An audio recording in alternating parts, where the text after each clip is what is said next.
under God, indivisible, with liberty and justice for all. Right. Thank you guys for joining us tonight. It's good to see you all. Do we have any additions or deletions to the agenda? We do have a deletion. We would like to delete faculty handbook and replace then item D2 with ELA curriculum for grades 5 and 6. Can I have a motion? I'll make a motion. I'll second. Motion and a second. All in favor of deleting faculty handbook from the agenda and replacing it with ELA curriculum grades 5 and 6? Aye. Aye. Opposed? All right, passes. We'll add that item D2. Anything else? Okay. Public participation. Anybody registered to comment on action items? Did you have something filled out to comment? I have something filled out, but I Okay. don't know if I'm doing this properly. Okay, that's okay. If it's related to something that we're talking about that's on the agenda, now would be the opportunity. If not, then we'll address it at the end of the meeting. It's part of, I guess, the student parent handbook as well as the discriminatory acts. As well as the what? Like, my child has a disability, Okay, so, I just kinda wanna, well, let's go ahead and talk about it now then, since we do talk about the handbook tonight. If you want, you can bring that up to me, and then you can go up to the podium.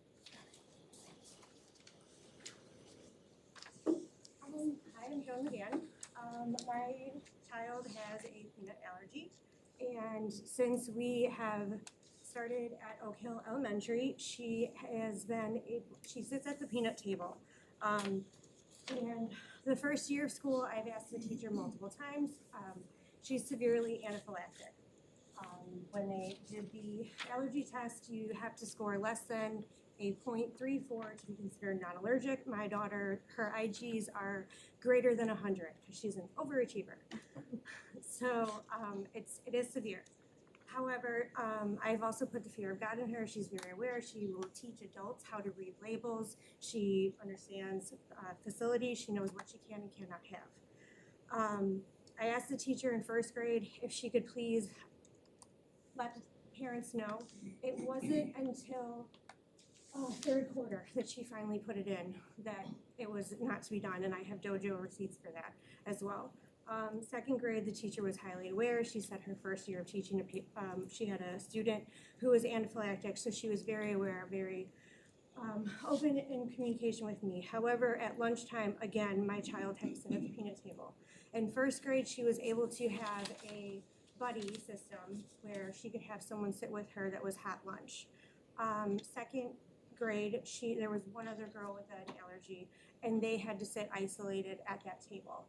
And that child now has outgrown her allergy, and for 2 days now my child has come home not eating because she's sitting isolated. My child, I want some type of change.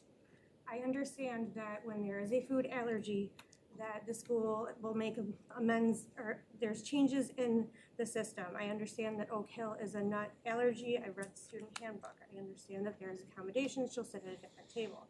I also understand like hot lunches and cold lunches. Hot lunches being lunches of students there. Because of the assigned seating, there's only 2 students, I think, 1 or 2 students, she said, that today was one, that have hot lunch. I think it's a boy. I don't know if it's a boy. She's third grade. And she doesn't know anyone yet. So because of I wanted to see if there was some type of solution or amendment that could be done for my child's social and fundamental development. She believes she's being punished for something that she has no control over. And I want change because she can't even ask her friends that will offer to get hot lunch on Friday so they can sit with her because of the assigned seating. I have family members in the education department. I understand that there is a teacher or a student aide or that will assist with this classroom. So this classroom sits at these 4 tables. You can sit anywhere you want in those 4 tables or anywhere at these tables, but this is your assigned table. My child is isolated. She doesn't have anyone. She's not even allowed to ask her friends from other classes that are getting hot lunch or were willing to get hot lunch. If there's some type of buddy system or development that we can change this, I really would appreciate it, because this is the third year in a row where my child doesn't want to go to school. And that is her sole thing from the second she has lunch, and now lunch is at 10 o'clock in the morning. I don't want her whole day to be ruined because she has to sit alone. That's all I have. We have a response. We, I think, are all shaking our head in the affirmative. We need to address that, and we'll have the board principal to reach out to you and address that concern. Yes. I did call Mrs. Bird today. I Okay. left a voicemail with her. Your email is on here, but not your phone number, and since it would be I'm nice sorry, to be able yeah. to, it doesn't ask for it, but in this case, I'm gonna pass it down, if you could go ahead and add that for us, just so we can ensure that we can definitely get a hold of you. We all support that 100%. We don't want any child to feel that way, So, regardless like of my any daughter, other. she's willing to sign like a waiver that she won't bring anything peanut so she can sit with her. And yeah, that's sad. I just don't want her to feel like she's in isolation. We don't want her to feel that way either. We'll get it taken care of. And we want you to feel safe for her as well in all the ways, right? For her health and for her social health, so. And if she doesn't know, she'll tell you. She'll be like, it's okay, I don't want to risk dying. I've really put the fear of God in my, what does anaphylactic mean again? It's like, well, it means that your throat will swell up, you'll go, and not breathe. She'll tell you her warning signs, she'll tell you that she'll start with a rash, it'll be around her mouth, it'll go up her face, and she'll tell you, Well, you've done a great job. thank you, So, thank you for coming and bringing us to our Thank attention, you. and we'll definitely make sure it gets addressed. thank you. Thank you. All right, moving on, reports and presentations. We have guest reports today from Skillman, so if Chris and Scott, if you'd like to come on up. Yeah, thank you. Thanks, Katie. With me, I have Scott Cherry today. I'd like to update the board on board report number 14. Jay is my navigator.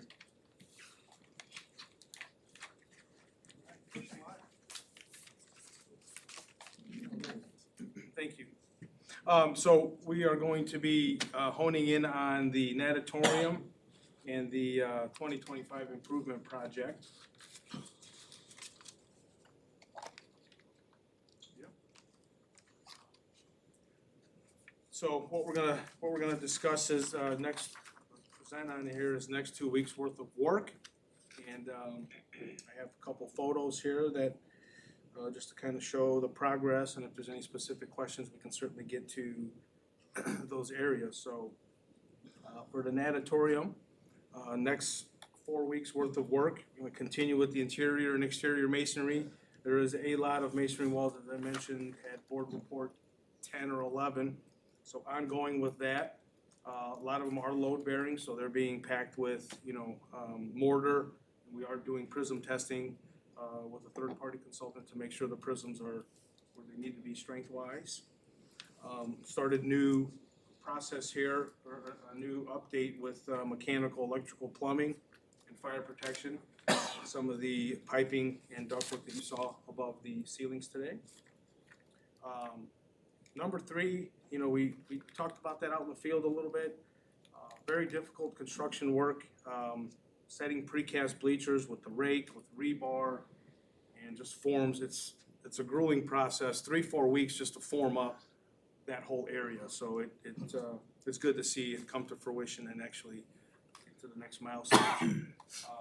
Which, speaking of milestones, we are going to be pouring slabs here within 4 weeks, and then buttoning up the shell. Structural steel is set for mid-September. Get the roof on and bar joists, and then in the future presentation, you will see the pool definitely dug. All right, that's our goal. Good winter work.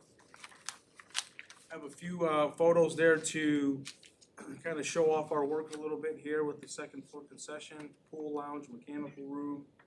And right now it just looks like a wide open space with PVC and electrical conduit everywhere, but on the shape. Still on target, July of 26. Okay. Next slide has some of the upcoming work and details for the improvement project. So you can see there the rotunda, as we call it. Dr. Anderson, we are happy to present that the columns that you see there are not they're not rusted through as a couple other areas that we discovered in past projects. So that is a big cost saver there. So some of the unforeseens that you couldn't see, we're in good shape, okay? But anyway, next 4 weeks, fire alarm. I have here complete, we are complete with the fire alarm. We just have a few minor signatures from local to sign off. So we are in good shape.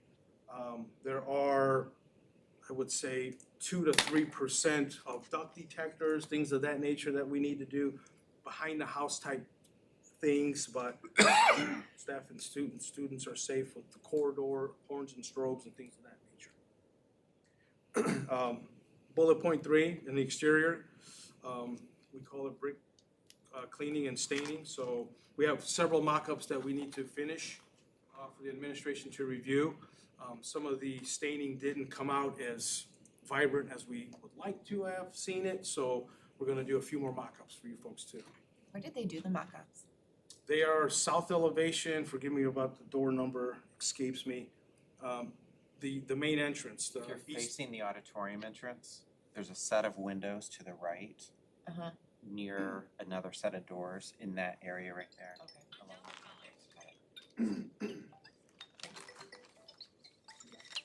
along with the Demolition of exterior EFIS system, that's ongoing.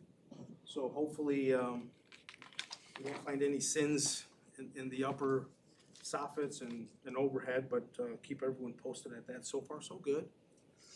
And, getting into the lighting. So lighting went well this past summer. Did not have to work second shift, did not have to work overtime.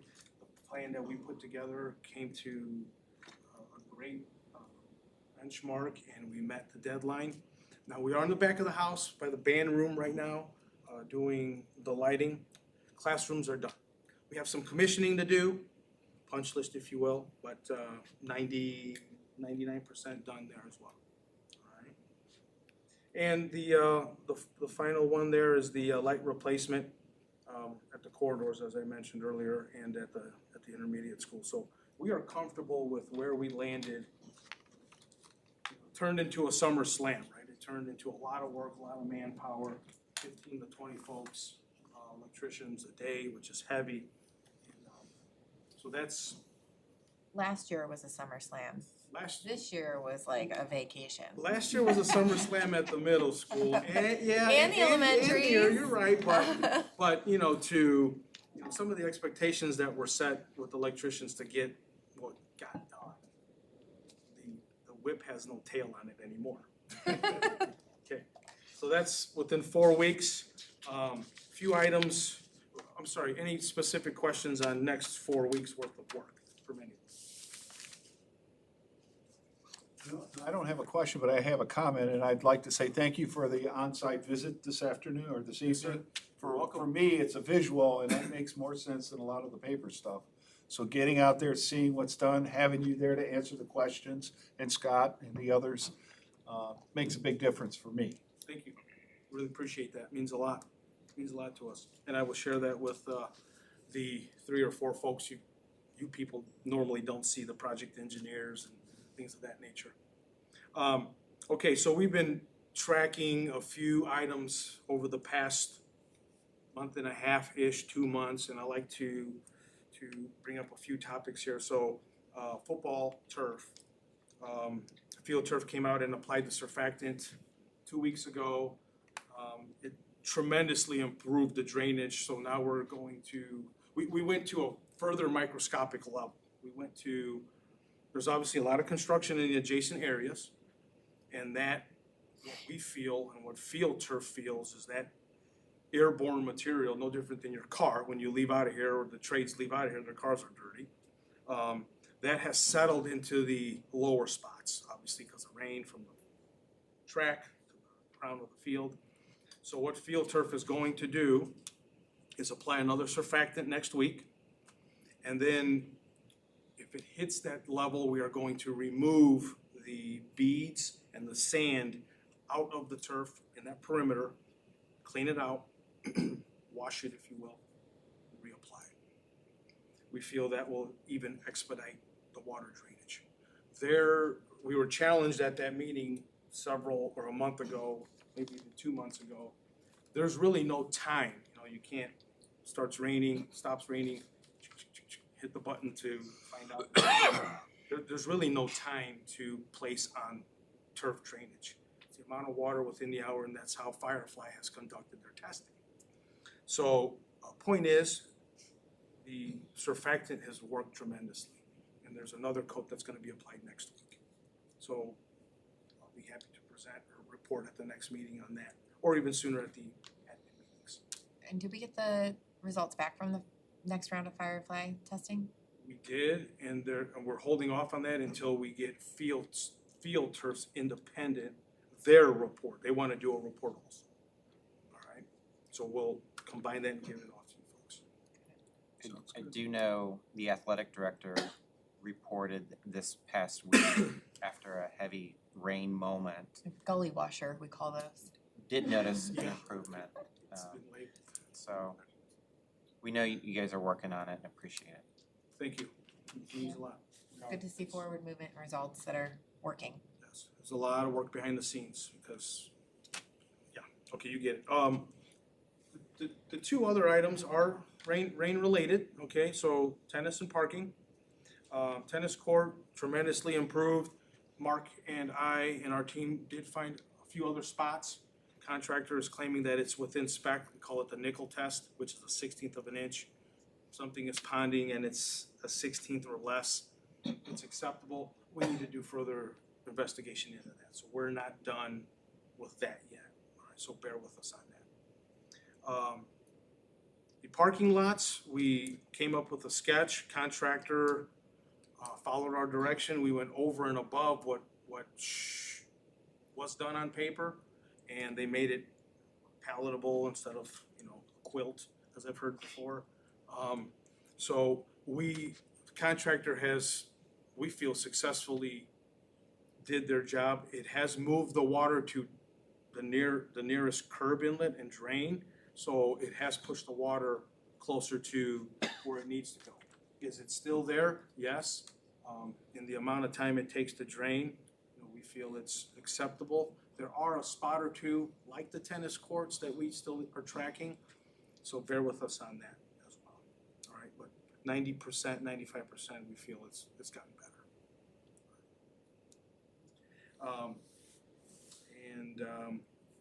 That's it. I will say the larger patches definitely do distract and disguise a lot better. And When you're at ground level, yeah, when you fly the drone, our Yeah. drone, you can tell, but you've got to be looking for it, I feel like now. asphalt, asphalt and concrete will blend. And, speaking of concrete, I didn't bring that up, forgive me, but some of the patching that's been done for surface coating that's been done with the concrete, feel free to take a look north of the North Star. There's strips of it. It came out really nice. And as I mentioned before in prior meetings, the first area we patched, which was northeast corner of the concessions, is still holding up great. So that's kind of our go-to control sample, if you will. Every few months we go to and go, yeah, nothing new, it's holding tight, so. So, any further questions on the track next week? They're coming out to do the patching. Okay, they're gonna put another tighter bond coat between final running track and asphalt, if you will, where the dips were, the bellies were. They're gonna go back X amount of feet and make it perfect. So that'll get cut, like ground out, and a whole new will get put There's patched a in. process to it because, let's just say the, lane 5 in the west track, right? Lane. Delaminated, right? Well, to the north yet further and to the south, it's really holding tight. But they still want to peel it back per se and peel it forward and get a whole new coating on it. So then we'll have to wait X amount of time also then to have it re-lined and painted, or they just, No, the waiting period is between the asphalt and the coating. Okay. It's a lot quicker when you do coating and striping, Okay. especially with accelerators into coatings. So once it's done, we'll bring you out there and let's all take a look. Any other questions? Okay, did he cover everything from Jason or? Jason's got some loose ends, I think. I'm the loose end up tire, right? You saying I missed something? You probably did. Thank you, Jason. So I'm Thank you, just Warren. giving you Thank you. a random look at a bunch of things Skillman has completed and things that we're working on through the district. So Lake Prairie's water and sewer update, they're gonna put the lights back up next week after the pad's secure for a little while for the lights, and then they're gonna redo that front that they tore up in mid-September.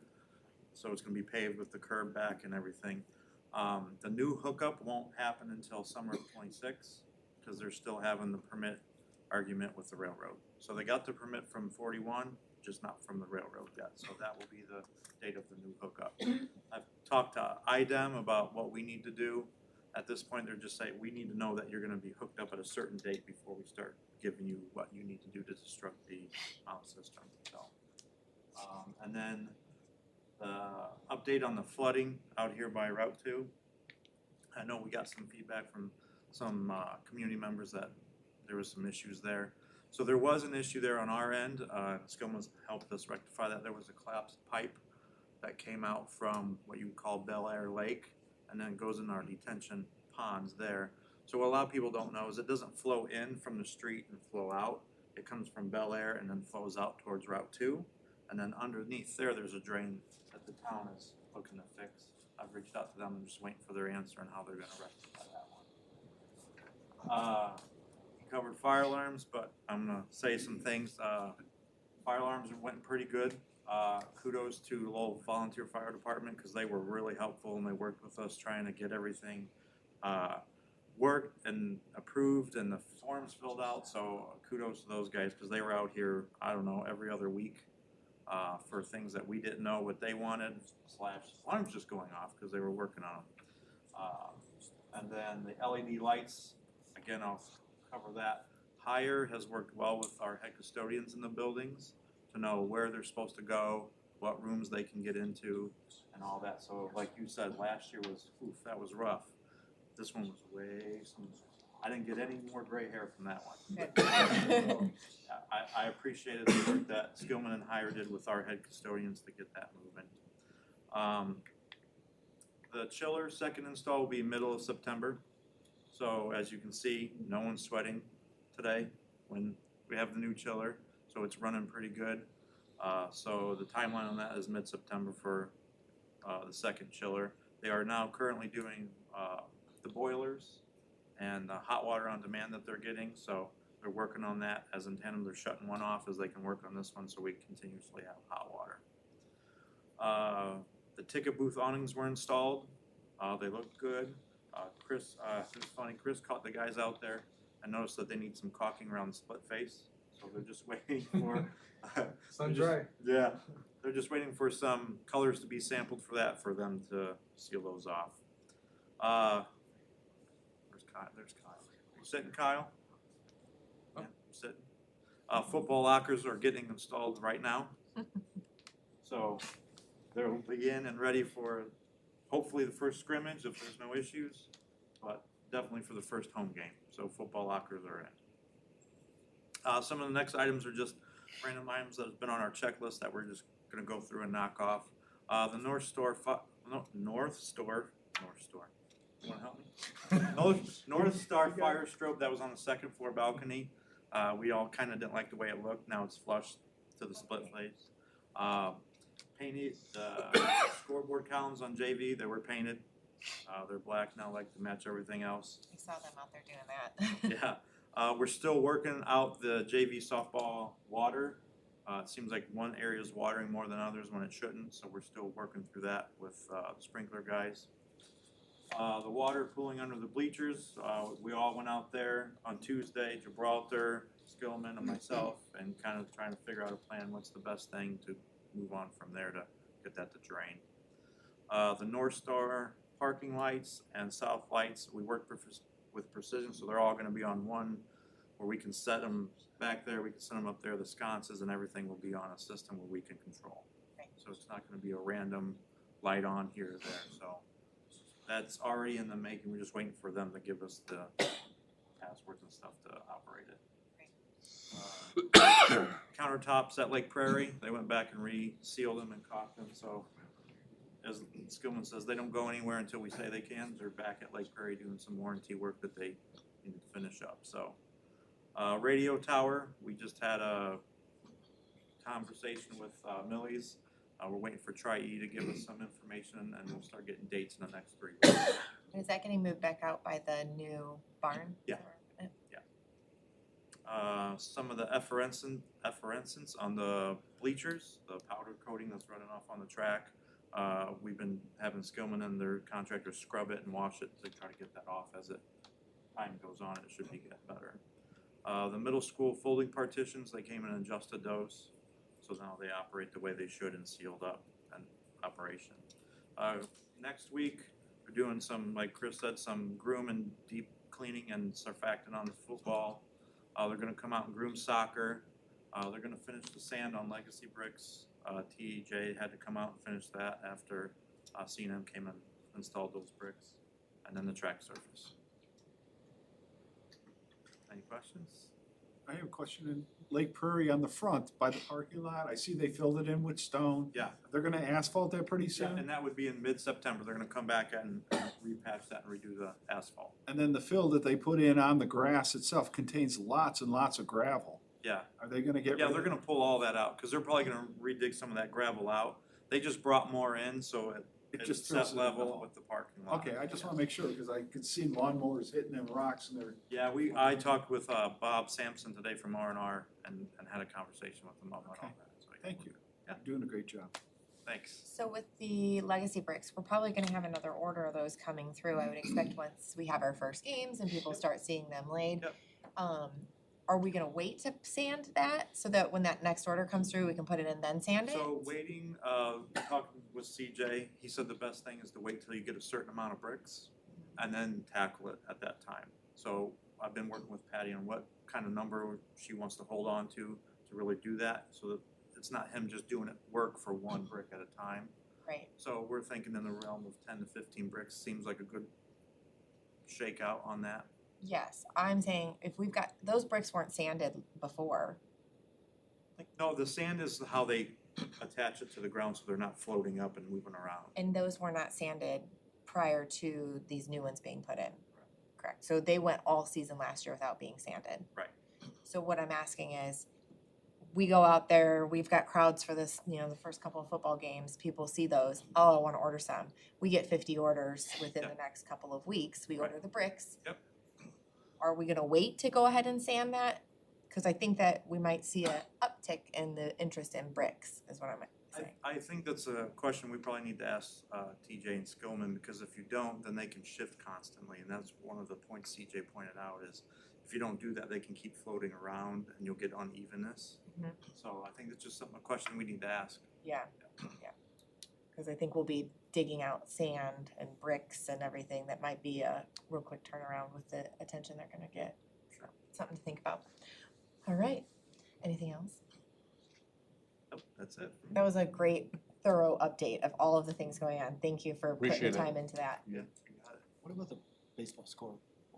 Baseball scoreboards, they're still working Still through. working on how they're gonna. Still arguing about who's. I don't think there's an argument. I think it's more of they came to a solution. They're just trying to figure out what's the best way to do it. Right on. Thank you. Figure out. Okay, moving on to reports from business operations. Dana? Who's calling? Get this back up on, I was so excited to show you guys numbers. I jumped on there beforehand, so. Okay, so the first thing I wanna report on is that there are two very important months in my department, and that would be June 30th and December 31st. Those months are definitely important because we're posting our numbers. So I ran this appropriations report through June 30th. So this is 6 months of activity because our budget runs on a calendar year. And our appropriations are our actual budget versus to how we're tracking with our expenditures. So in this first column is our appropriations, our actual budget. This is for education fund, and I did it by major account numbers here, so like full day kindergarten. You can see that we had an appropriation or a budget of $964,585. We have expended $575, and we have about 40.32% left. So we want to be right about 50% right now at this time. So we're spending a little higher. We probably have a little more kindergarten in there than originally when this budget was written, like 18 months prior. So what you really want to look at is the totals by category down here on the bottom here. This whole category, everything in here, in the account numbers that start 1-1, that's all instructional. So it's everything instructional here, and we are tracking right where we should be for that. At the end of the year, calendar year I'm speaking, 12/31, we will go through and shuffle remaining money in other accounts where they might be negative and everything like that, and then of course I'm writing the budget for the following year right now, so it's hard to really, I use these reports to actually formulate the budget to make sure, along with real time, I'm pulling all the salaries by kindergarten line and predicting what we might have next year in kindergarten based on Your what I'm crystal seeing in ball right in enrollments. front of you. Yes, so you can understand that it's not, there are gonna be negative numbers in here, and the DOE throws you curveballs every now and then, which I can show you a curveball at the end, with like the student fees and how we're gonna start, they change codes on us. So there are negative codes in here, and you might see some curriculum codes and say, why didn't Dana know that we needed these curriculum things? But those are new codes that came out by the DOE because they start tracking things differently. So just scanning through here, this is all education fund, but I'm gonna go down to the end of education fund here, and this is the last page of education fund. So 52.47 of our budget is remaining at this point. We should be around 50%. We're trending well, okay? You see that our total budget, 25,566, 156 and 80 cents. I will say our budget that we wrote for last year was 25,500,000. That's our budget for 2026. That 66,000 and change on there is carryover from last year, stuff we hadn't received that we had purchase orders for that didn't show up, that we were able to carry forward this year. So our budget is 25,500,000, 66,000 on there is from previous year, and we're trending well. So the story here on education fund is we're looking good. Last year at this time, I ran some numbers just to see how we were trending last year, 52.48. So we're right there, 2 years of writing a solid budget and trending that way. And yeah, I know, how about that? I got lucky on that I tried to one. land a budget that close. It's amazing with all these numbers, how you can keep track of everything. It blows my mind just reading these reports every month. It's a lot. So like down here on the bottom, there's those curricular, you see there's no budget in these columns here. Those were the new numbers that they threw at us from the DOE and said, oh, by the way, you need to separate things out further. So there were no budgets in those lines, and that'll be some of the stuff that we shake out at the end of the year with a report that I bring back to you to let you know how we land. So the next couple reports here, we move on to operations fund. So I provided reports here for education and operations because those are our major budgets here. And again, looking through the whole by item, this is everything that doesn't touch the classroom. So it's a lot of our services, it's the business office, it's superintendent office, it's maintaining our buildings, transportation in here. And this one is sitting right at 50.49%. So again, we're sitting in a good spot. This is a $9,491,000 budget there as well. And if I looked at last year was not as great because we had buses in there and we were struggling. We were on the struggle bus, let's say. 41.74% is where we were sitting last year at this time. So we're trending better because we pulled the buses out of there and we started purchasing them out of GO bonds. So That's a significant change. so you can see, yeah, how that had an impact on our budget here. The next report that I included, any questions on this? appropriation report. The next report that I included in here, which is part of that annual financial that we do, our biannual financial report. This is a fund listing report. So these are all the funds that we manage in the business department for the school district. You'll see the education fund, which we were just looking at.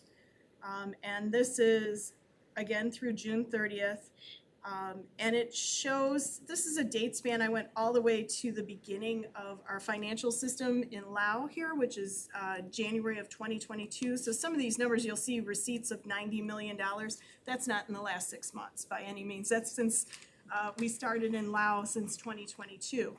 But this ending balance column right here is the important column because it shows the cash balance, which would match the cash balance, the cash flow reports that I send you and show and present to you. So these are the cash balances of all the funds. You've got your debt service, rainy day sitting here at $1,681,000. You've got all your, our operations fund was right above that. They're at $1,490,000. Any of our construction funds or bond money that we've got on hand here, construction rebates, all that kind of stuff. You get into your local funds below that as far as, we've got our food service here, and then you've got some local funds. These are all our TCEF right in here, our Tri-Creek Education Foundation funds. So we manage, there's 3 pages of this here, of different funds here. What I do want to point out is that if we're looking at that column, which where my cursor is right here, the ending fund balance, it's very important at the June 30th and the 12/31 that we don't have negative funds. That was something that came up on our audit, that they've started looking into regular negative funds, and you need to do transfers to make sure that they're not negative. Why would a fund be negative at Tri-Creek, you're probably wondering. We wouldn't run anything in the red. Well, you have grants that are reimbursable. Those you're always waiting for money when you spend the money locally and then you submit a reimbursement request. You can't always count on those coming from the state by the end of June 30th. You have to submit them by the 15th of the month. Construction reimbursement. We pay for some stuff locally here. I submit it to the bonding corporation and we've got to get it back. Other things that could be food service payroll. We bill food service for our food service director, Julie Boyer, and we don't get the check right away. Our CTE cooperative. We have our CTE director. We expend his salary out of Fund 1400, and we bill the 4 others or the 3 other schools in the cooperative, and they mail us a check. And so little things like that. So if they are negative, the ones that are not grants, so we get full graces for the grants because the state understands that's money in transit. But for the funds that I spoke of, like the local funds, like the CTE cooperative or food service or any of those, the construction bond reimbursement, those we have to make a temporary transfer from education fund or operations, either one, to cover that negative balance just for June 30th so that our financials look good. And why does that make a difference? Because these financials are looked at when you go for bonding. This goes into your credit rating. And having to explain a negative fund with money in transit that isn't a grant is not an easy thing to explain to folks that are purchasing bonds to see that. So in your packet, one of the agenda items is the temporary transfer of funds, and you'll see negative amounts on there that are transferred just for the purpose of having our books positive on June 30th, and then we transfer them back in July 1st. Okay? They are money in transit completely here and not negative funds. There is, and we'll go over that report, so. So that's action item number 5 then that you're referring to? Correct. Okay. Yes. So like here's a negative fund, but that is the Safe Secured Schools grant, a federal grant that was in transit. So if you see any of that on that, I wanted to explain. All of these are in grant series here. I'm in grant land on there. It's not until we get to the end. And there we go, all in positive. So this is a report that shows after the transfers were made. Included in your packet was this report, which is the transfers that I'm asking for approval for tonight. On here, I have a column here that says temporary transfer. If there's a no, I will let you know why right now. We'll talk about that, but if they're temporary, it's a June 30th transfer and a transfer right back on July 1st. So food service clearing, when we converted it from Skyward to Lowell, we went from accrual system to cash base. So accrual system, we had a separate fund, which was Fund 9,000, that held money that should, when we switched over to a cash-based system, should have been transferred into this fund for food service clearing 0810. So it was just something that we should have combined when we converted there, but we needed to get through the audit that we had in order to make sure everything was clean before we moved it over. So that's what this is. We have the positive balance sitting in Fund 9,000 to transfer over there for the $186,000. It's just sitting in another fund. So that's a transfer. The only other negative one that is not going to be transferred back is the small one here, NICIC, Early Childhood Development. It was overspent by $329.39. So I'm recommending that we transfer education fund to cover that because those were education fund expenditures. We should have caught it in the period that it happened. We didn't notice it. And you saw the list of funds that we manage. So no excuses, but we should have caught it is what I'm saying, $329. So that's just going to be transferred. So those are all the transfers there. Everything else that says temporary is just a temporary transfer. It's for just the posting of our financials. Any questions on that? Okay, moving on to the fun discussion here. Senate Bill 1. So I'm gonna, or Senate Senate Enrolled Act 1. I'm going to go over just a few slides from our policy analytics presentation that you guys have been through, but I also want to show you some information from the DLGF that was released last week. So Senate Enrolled Act 1 is a property tax relief bill for property taxpayers, and it has many different components that affect the revenues that we will receive as a school district. It really changes the way things are the way we look at assessed value, and it works to drive down assessed value. So assessed value is the sum of all of our homes, the values of our homes or properties here in the district. And we use that number of our total assessed value and we multiply it by a tax rate, and these aren't the actual numbers here, but this is just an example of how assessed value is important to our budget and what our revenues are. So say we had $2.8 million assessed value, we had a 90-cent tax rate, and that would yield for the school district $25.2 million. So let's say our assessed value went up to $3 million, and we drove that tax rate down to just net the same amount of money. See how that math works that way? So 2.52 million. So let's say we took that 3 million in assessed value, again, the growth, we still applied the same tax rate as what we had before. School district or the entities, the taxing entities, actually increase their revenue. So with the possible result of Senate Enrolled Act is actually going to drive that assessed value down, and it's going to drive that tax rate up in order to yield the same amount of money.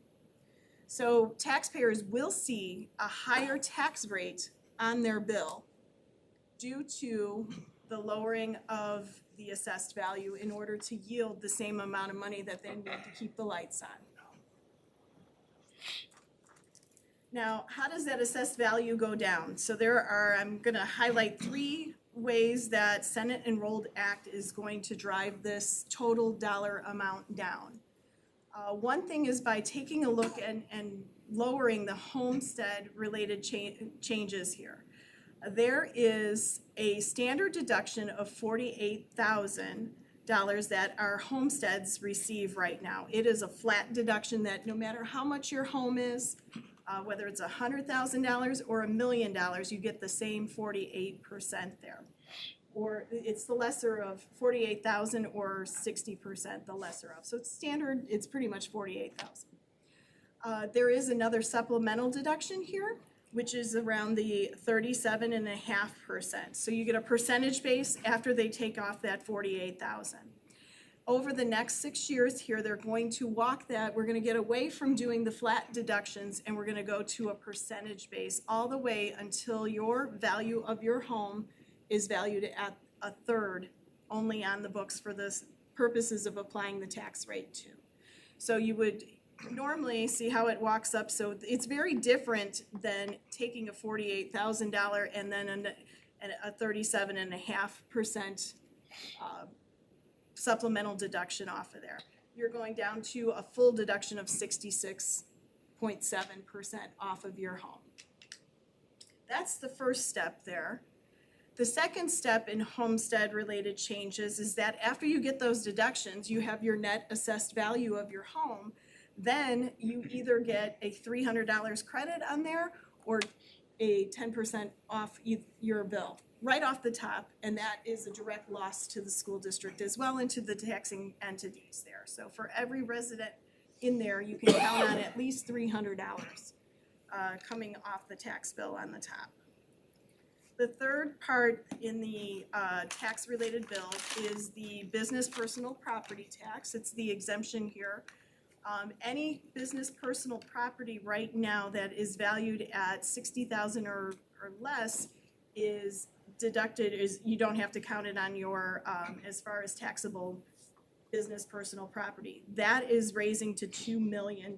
So you think of all the items that maybe a standard smaller business might have that they can deduct, and that's fine, but now it's going up to $2 million. So what does that mean for the school district here? Let me show you. We sat through presentations as a board, and we had a presentation from Policy Analytics, and their estimates were given to us, but let me see if I can get this a little bit bigger. So this is from the DLGF. You put your county in there, and then you put your school district in here, and their estimate right here. So what we can see here is in 2021, we had $287,000 in circuit breaker loss. So that's the reduction due to homes hitting their cap, their tax cap. 2022, it went up. 2023, $652,000. That was the year that our assessed value jumped well, and then you can see the effects of that in 2024 because our circuit breaker went down slightly. 2025, circuit breaker went to $645,000 last year, and look at that number there. $1.86 million is what we're looking at as far as property tax revenue lost in 2026. 189% increase over the previous year. Just about 3 times as much here. Huge, and that's the result of everything that I went before, the 3 different prongs that we're looking at as far as the change in the property tax. The majority of that, I don't remember if this is easy for you guys to see here. You can see the debt, okay, so right now debt service is not protected. It was a protected fund from circuit breaker last year, meaning that the circuit breaker only hit our operations fund. It's not protected in this bill right now. There is some talk that it will be and that they'll correct that soon. But right now, the DLGF gave us this look to see how that 1.86 million would shake out to each fund. So debt service would lose $671,000. Our school pension debt, which is a taxable fund, just under $4,000, and then operations fund would lose almost $1.2 million. On those appropriation reports that I showed you, remember our operations fund was about $9 million. That's what it was. I will say with your debt service, if you don't have a cash balance in there, which is why the cash balance reports are in there, then you can't pay your mortgage. You can't pay your debts that you have here. And that's the problem with this bill hitting debt service, is that our credit rating as a state is built on how well that we protect our debt service, and we say we're gonna pay that before we even turn the lights on, folks, we're gonna pay that bill. This bill does not protect that right now, and we will have to find that money either in cash balance if we've got it. Some school districts don't have it, and they have to figure out a plan on what they're gonna do, either transfer more money to cover that. So I can run this for other districts. I will say we are one of the higher hit school districts here when I take a look at it.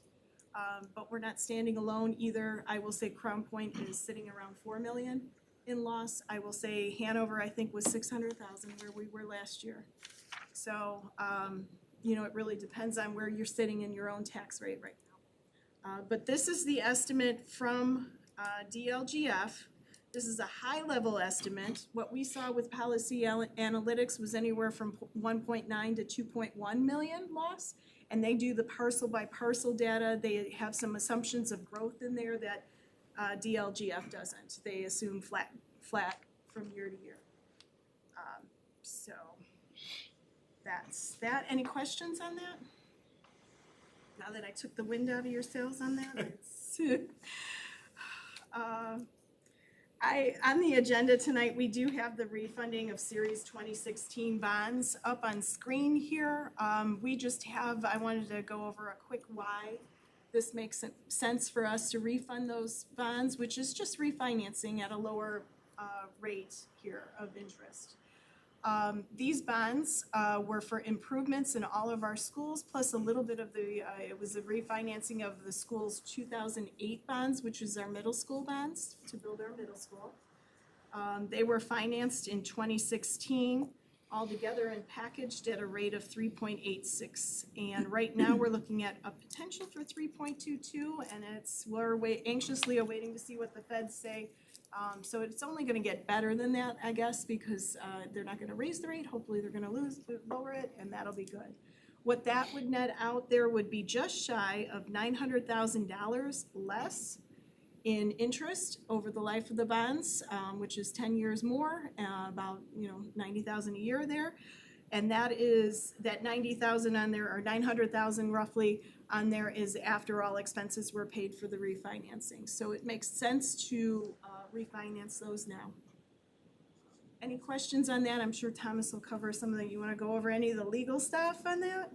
This is actually the first opportunity we have to refinance Correct. those, and so it's not a case of, these are the best that we know the interest rates could ever be, but rather you're only allowed to do a refinancing 90 days before the payoff of the older outstanding bonds.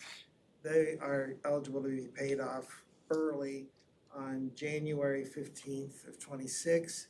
So October 17th is the first time that we could actually do this. So that's why we're looking for authorization.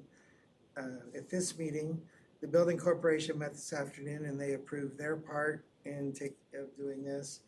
And the refunding would probably be sold at the end of September, and then the actual funding of the bonds would be in the middle of October.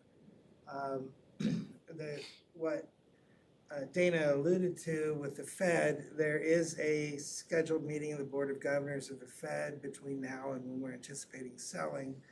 And the rumors on the street are somewhere between they're either gonna hold steady at interest rates or they may drop them. The White House is lobbying heavily to drop the rates, but we'll see what happens. And the most important thing is I told the building corp, if I knew the answer to that, I wouldn't be sitting at a meeting here. I'd be on a beach somewhere with a drink with an umbrella in it. Just saying. But we wanted to be ready and prepared to do that, and a $900,000 savings is still significant. But I'm Swiss, I want to. Any questions for Thomas or Dana on that? I have a couple other things just to go over real quick. Agenda item, salary schedule, support and certified, that's an annual thing that I bring to you. They do not have any increases on there. Those are just rolling forward our starting rates of pay from last year, lows and highs. It's a state board of accounts requirement that we have the board bless those on a yearly basis. If and when there might be a increase, we'll bring it to you again. If it's necessary to change, snow removal bids will be going out. I just wanted to say that as long as we're sitting here on a nice August day. And then finally, we have bus purchases that I wanted to report out on. We had an unfortunate incident with one of our buses. Bus 35 was taken out of service due to a bus fire. It ended up an insurance claim. The insurance claim paid out about $50,000 for that 2018 bus that we had. Not much for a bus when they cost, $150,000, $175,000 each. And they have an 18-month minimum waiting production. So to get another bus on the road quick is not an option, especially for a brand new one. So we started shopping the used market on here. And we were fortunate to have a couple buses here that are in great shape. Two 2014 81 passenger Thomas buses that have approximately 72,000 miles on them, very low mileage. Our mechanic, now director of transportation, went out there and inspected them, was impressed by the quality of these buses. Curlin, the seller of these buses, the dealer, went through them, certified them, and put new undercoating on those buses and sold them to us for a total of $37,000 for them. So we got two buses. We will have to have them inspected twice yearly, but they are in great shape, and our mechanic gave it the thumbs up on those. The other bus purchase here that just kind of happened as well is the NYSIC bus that we use here in district. It's a 14-passenger white multi-use bus that our coaches can use. Our white bus that we've got right now is constantly on the road for our smaller teams and smaller clubs and everything. And again, this one was it was a very low miles as well. It's a 2017, 16,000 miles on it. And we made the offer of $15,000 to purchase that from NYSIC and got it for a good deal. Again, certified by our mechanics. So sign of the times here, guys, that, number one, it used to be just procurement that drove us to hang on to our buses even longer, but stretching budgets further require us to keep our buses in better shape and to look for other opportunities here to get some low mile buses.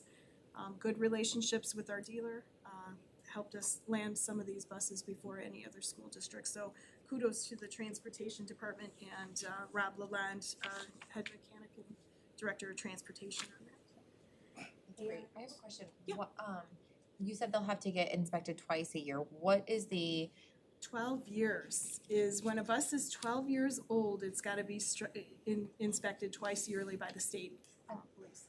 Yeah. Thanks. Any other questions? Go ahead. Anything else? That's all. Thank you. Great solution.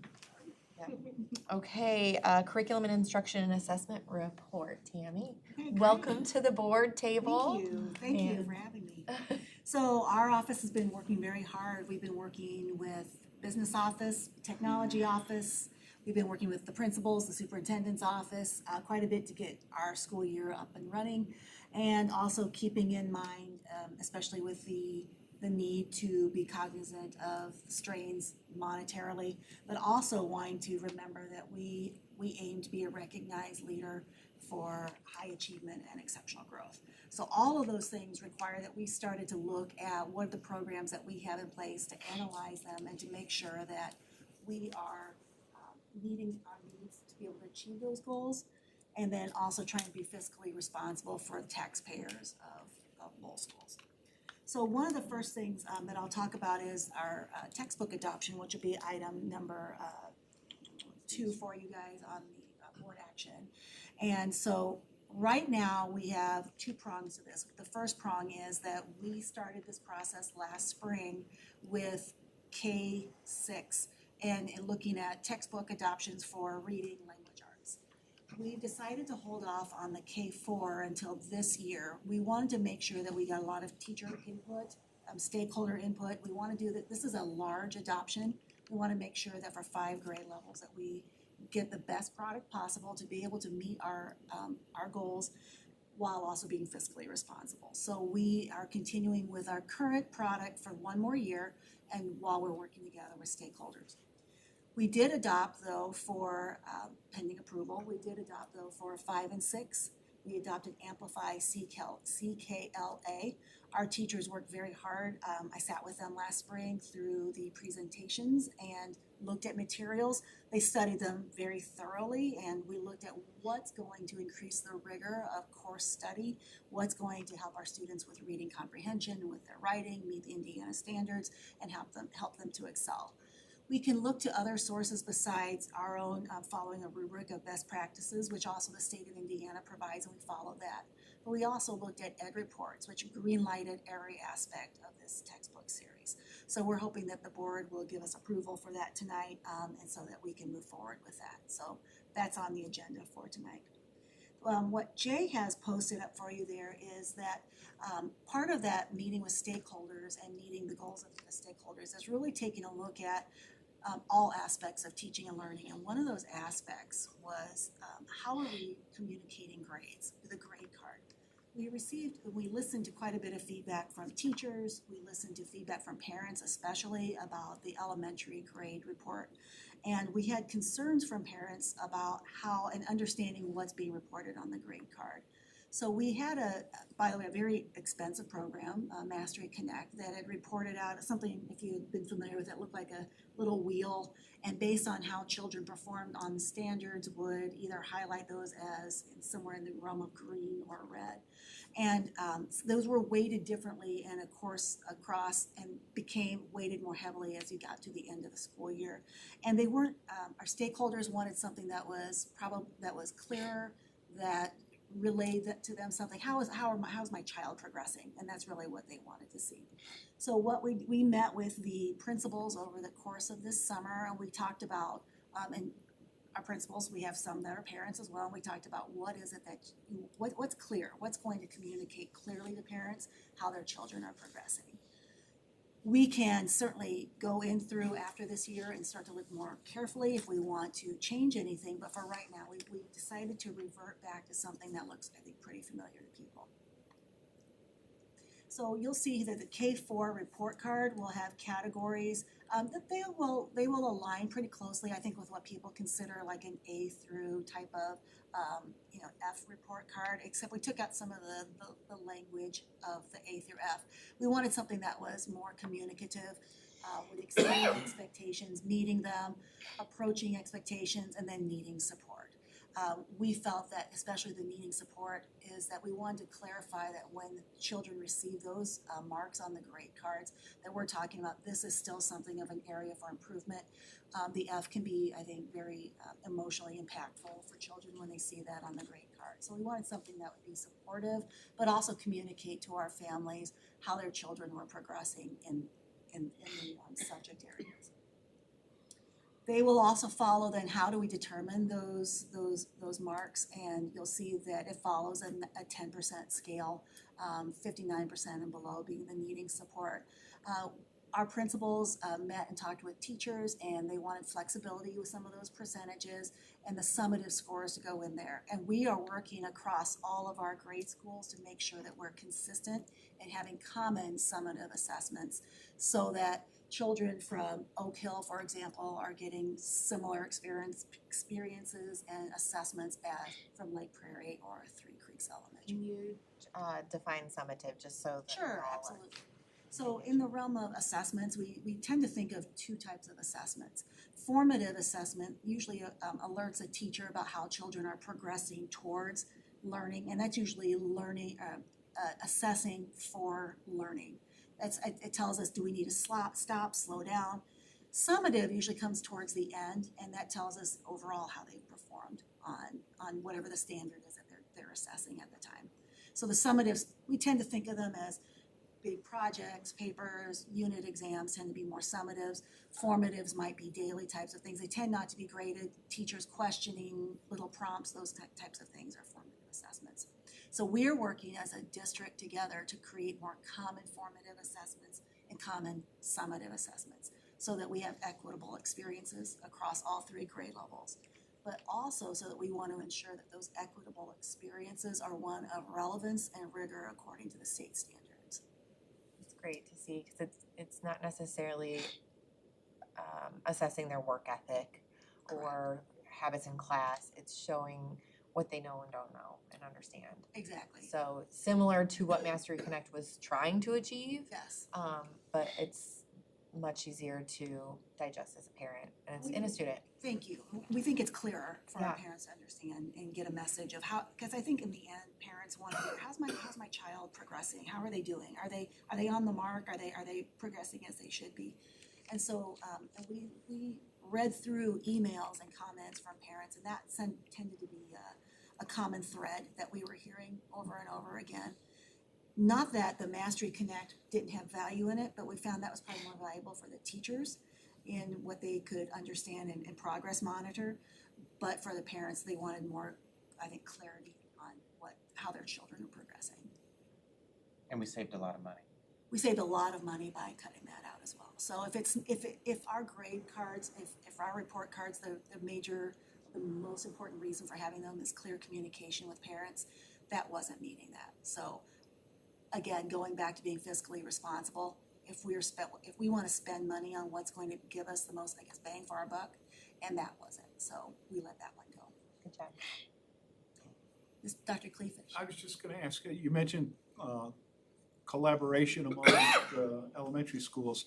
Is there a collaboration from like middle school to high school so that there's a smooth transition Yes. for the kids? Yes, so the middle school, or intermediate, middle school, high school, since there's only one of those buildings, there are more like teams that they meet together. The elementaries, we have to be able to pull 3 buildings together, and so that's always a challenge of getting 3 buildings together, but they are doing it. They've been doing that work, and we'll be continuing that work to do. Is there a bridge from elementary to middle, like collaboration, so that the teachers know Yes. where the kids are at the 5th grade level or fourth grade level? Yeah. Yes. And then they're able to transition smoothly. So we've started that process. I'll give you an example in mathematics. We started working with some of our professional development and we started with Algebra 1 in 9th grade and talking about to the 8th grade teachers, what do the kids need to be able to know stepping into the classroom, coming in, and then we worked backwards. So in that way, there's a backward design process to the mapping that we're going to do. It'll be a large undertaking, but it's one that I think will flourish. Best interest for the kids. It's a best practice too with teaching and learning. And when we talk with other districts who are high performing, this is the process that they're following as well. Thank you. Some feedback that I've heard frequently, through town on my time on the board is the differences in the elementary schools. And, your friend that lives on the other side of town has a kid in the same grade and they're not doing the same things. And there's gonna be some autonomy within each school building, but having the same district-wide summative assessments is gonna be a really good growth for our schools and to keep us consistent. So, everything is happening, we're all giving the same education and reflecting the same standards for report cards. So thank you. I do have a question for you too with Sure. the letter grade style. Do other surrounding schools use something like that, or do they use the AAB formats? I think it's pretty traditional around, I have not known of others that have used Mastery Connect, so this was the first time that I had seen it. I haven't done a statewide analysis, but the schools that are around us use something similar to what So they'll use like the EE and that, not like an actual A, B. I think a lot of school districts still use the A through F system. So the reason I ask this is it's come up in the past, I don't know if you remember with Pop Warner. You might be None of our aware kids too. are eligible Yeah. for the scholastics. So you've not heard this probably, but our Pop Warner, we've got probably 350 elementary students involved in Pop Warner. And they take the kids' report cards and recognize them nationally and regionally for high achievement in grades. Our students have never been able to be recognized for that because we don't have the A through F letter grade system. So that's something I think we could rectify by, if we have students who need that, what we would do is have them go to their school counselors and we can transfer that grade into the A through F system. Okay, we could do that pretty easily. Because now we have the actual percentages. Yep. And I think that might be something that we had been missing before.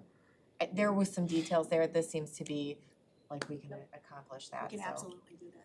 That's a pretty easy thing to do. That's good. awesome, great. And so I think there's another slide on this one.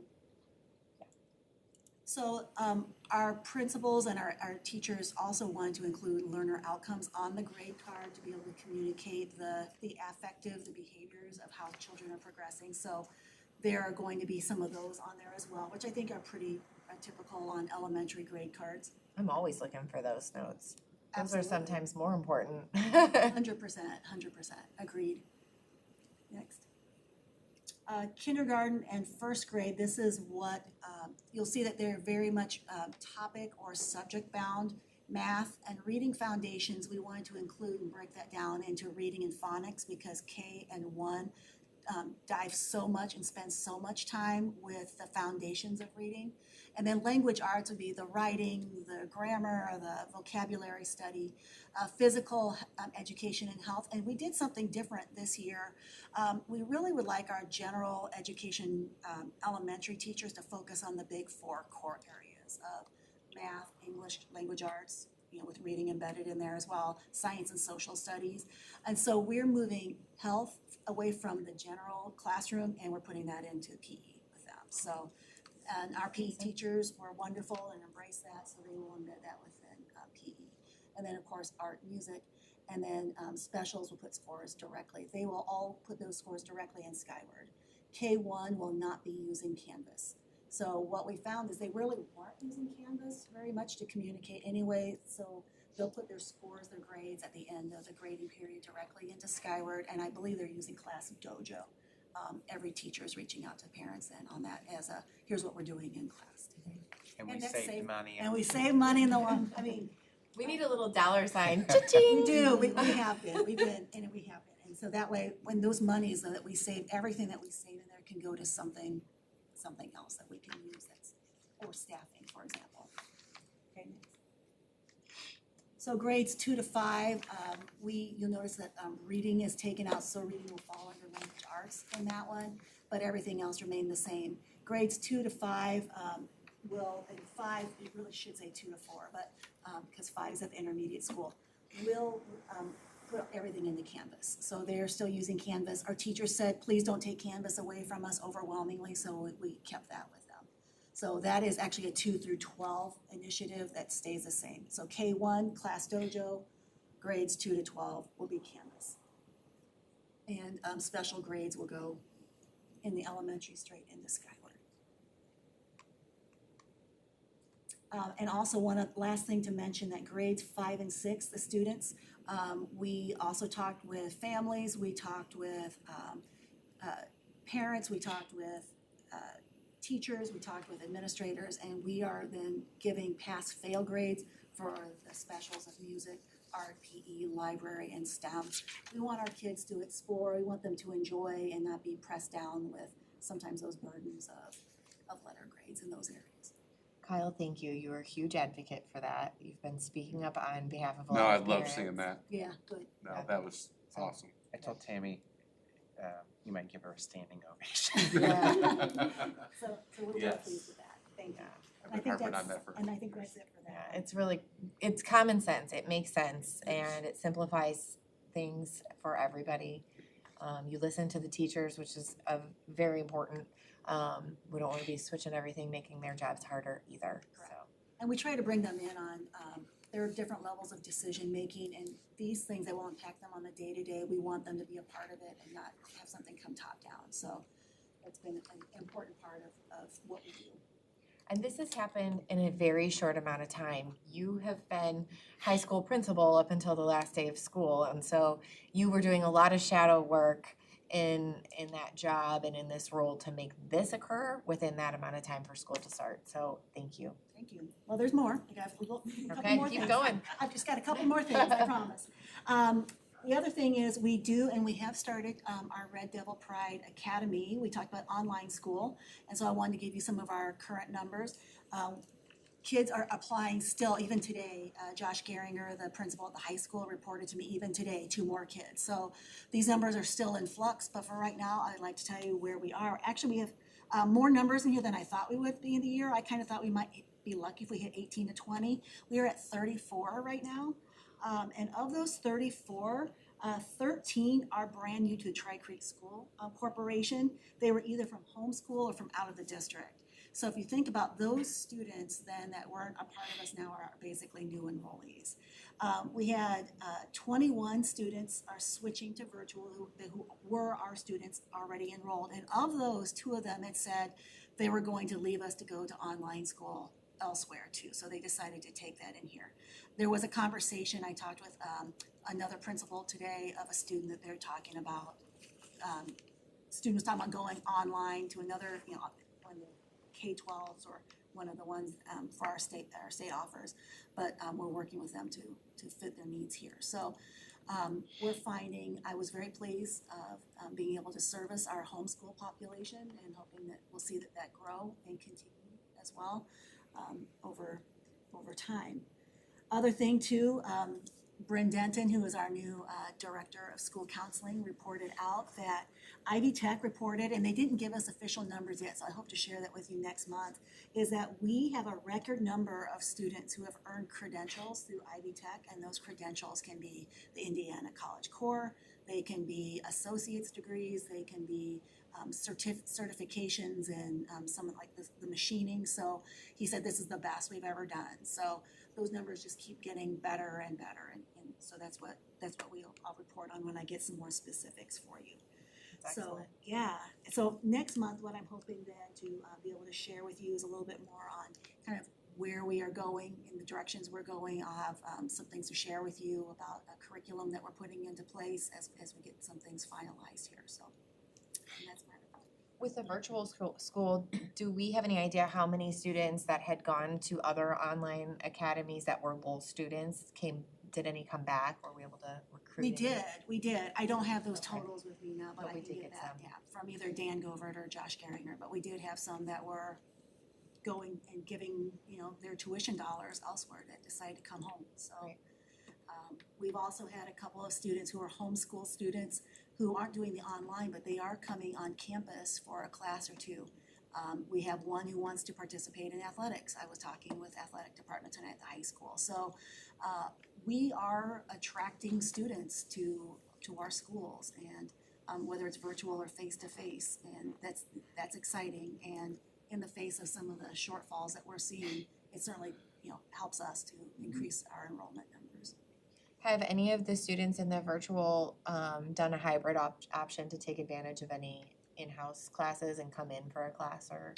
So they have to if they are going to be in sports, and I believe that we have a couple of those who do. IHSAA requires that they have to be face-to-face for at least one class. I was curious if any of them were interested in our trades but still did virtual. I think that's one of them, one of the homeschool students that we have is doing welding, for Okay. example. So that is, I think, a large attractor for students. It's different from anything else that they can get anywhere else. So that is a very wonderful thing that we offer.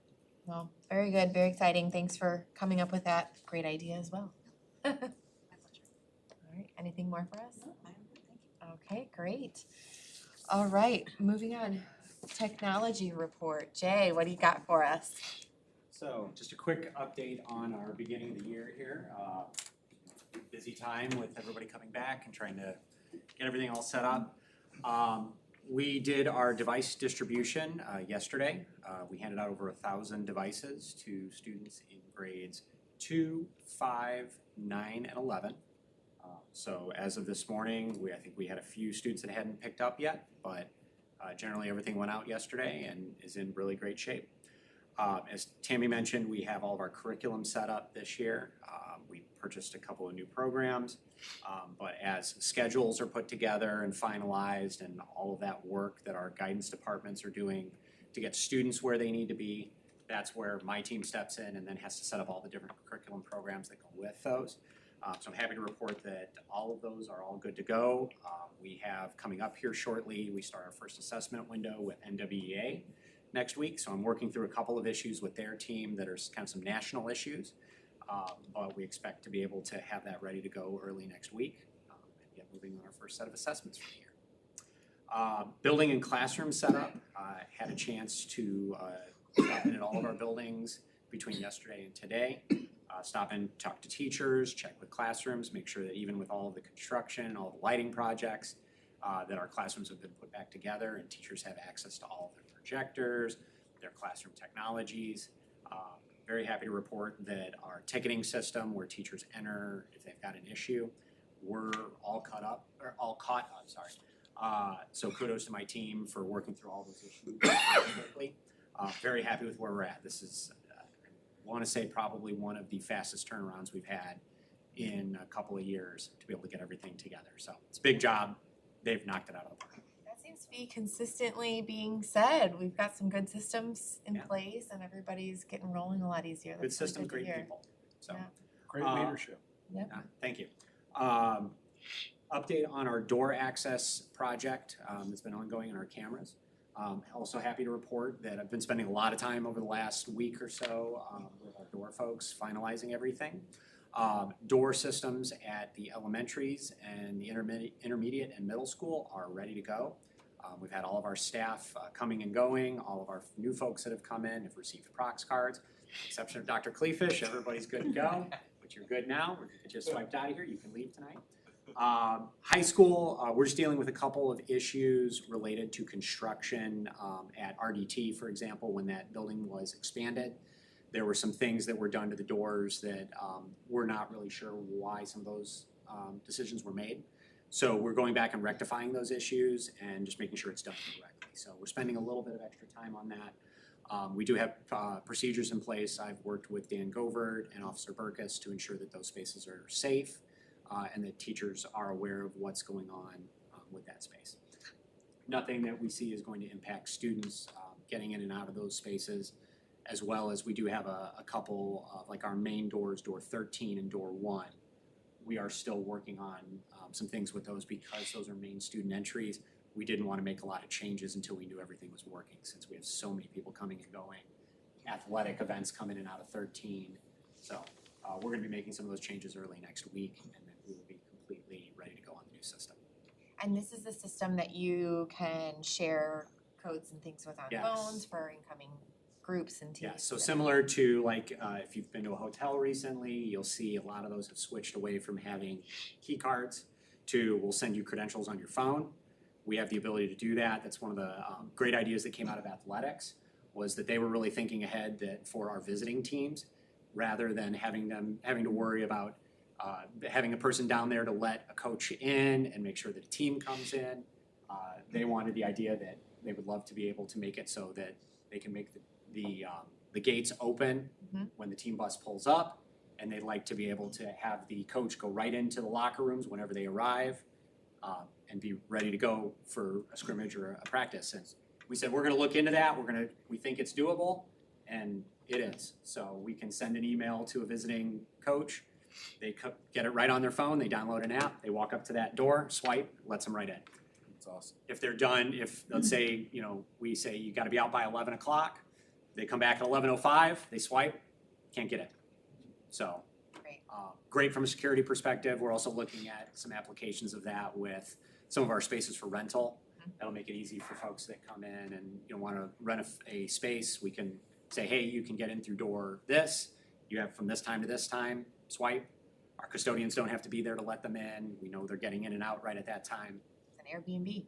Basically, same idea. And you have a record of who it was and what time they came in? I do, and what I also have is with our new camera system, at those doors, we have them connected to the closest camera.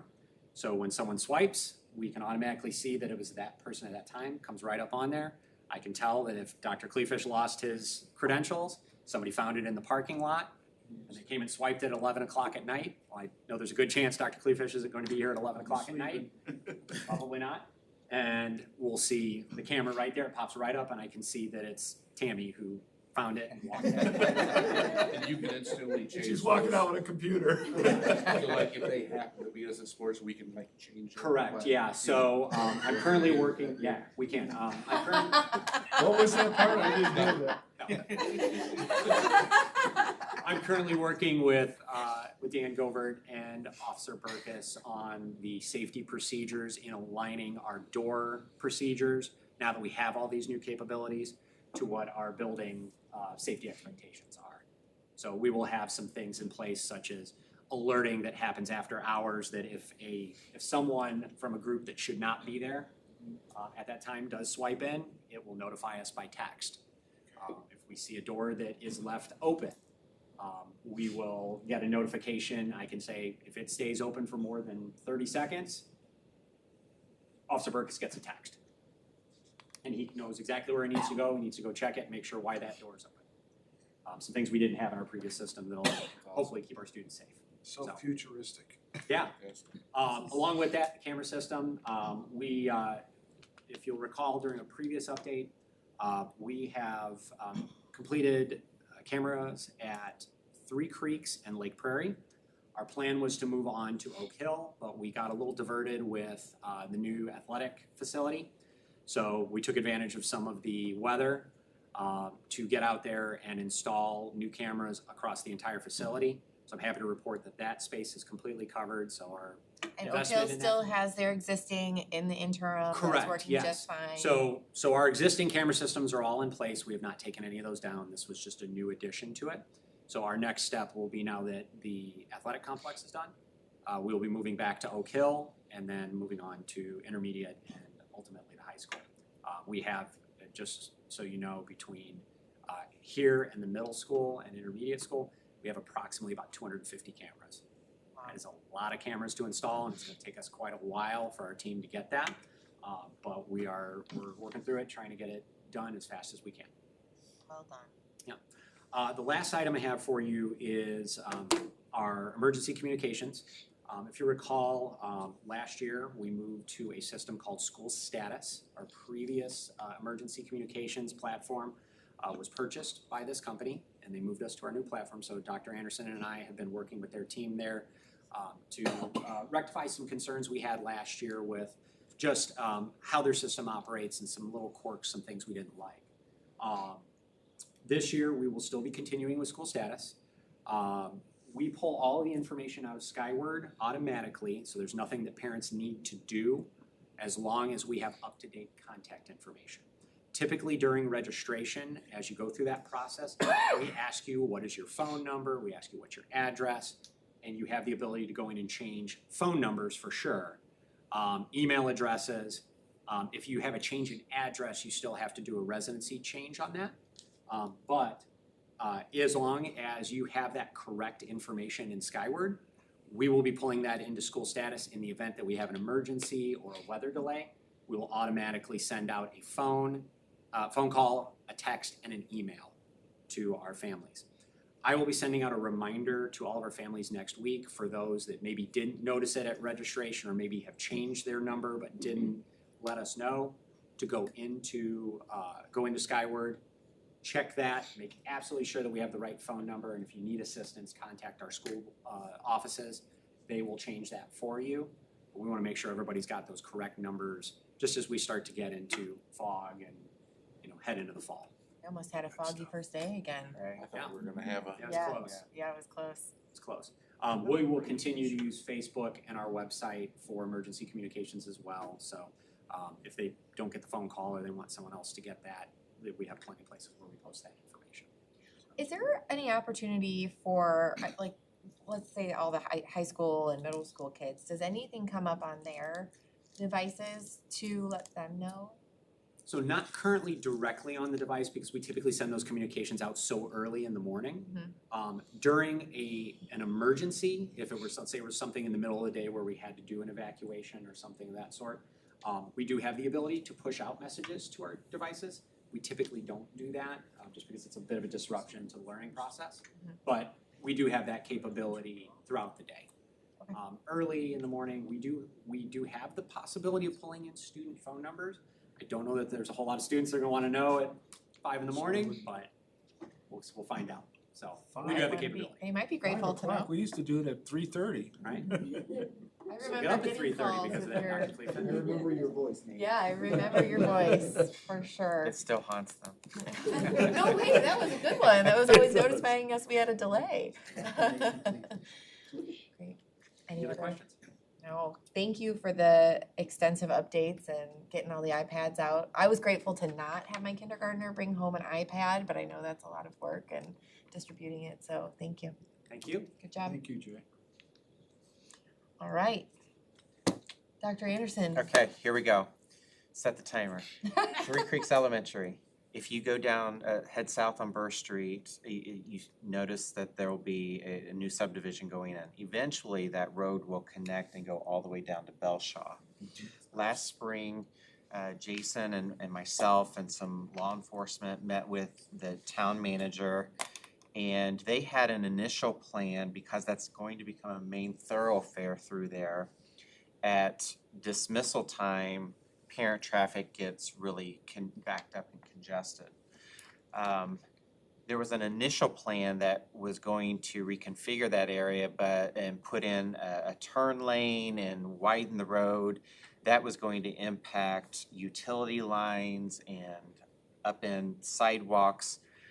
We worked together and figured out how to value engineer that, and instead of doing that renovation there, there's going to be an east-west road south of our property.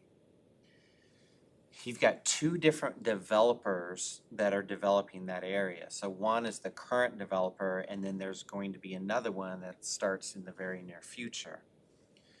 Both developers have committed a plot of land that they can donate to the school for a playground or whatever. And my plea was, we don't need land, we need money.